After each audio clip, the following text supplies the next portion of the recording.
বিশ্বনবীর স্ত্রী সাউদা এসে বলে, নবী, আমি আপনার কুমারী বউ আয়েশার ঘরে তরকারি নিয়ে গিয়েছিলাম। তরকারি দেওয়ার পরে আপনার স্ত্রী রেগে বলে, তরকারি দিলা কেন? আমি কি তরকারি রাঁধতে পারি না? রাগের চোটে তরকারির ঝোল নিয়ে পায়েস নিয়ে আমার গালের মধ্যে মাখিয়ে দিয়েছে আপনার বউ। আপনি তো শ্রেষ্ঠ বিচারক, ও নবী বিচার করে দেন। বিশ্বনবী সাউদার কথা শুনলেন, মা আয়েশাকে ডেকে পাঠালেন। মা আয়েশারে বললেন, ও আয়েশা, আসলে এমনটা করেছো নাকি? মা আয়েশা বলে, নবী, তখন আমার মেজাজটা বড্ড গরম ছিল, রাগের মাথায় ঝোল নিয়ে আমি সাউদার মুখে লাগিয়ে দিয়েছি। আসলে কাজটা ঠিক হয় নাই, আমারে ক্ষমা করেন। বিশ্বনবী দুইজনের কথা শুনে ঠান্ডা হয়ে বসলেন। সুবহানাল্লাহ।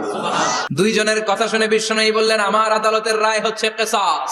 সাউদাকে যেমনি তুমি পায়েস মাখিয়ে দিয়েছো, সাউদাও পায়েসের বাটি থেকে কিছু পায়েস নিয়ে আয়েশার গালে মাখো। সুবহানাল্লাহ পড়েন।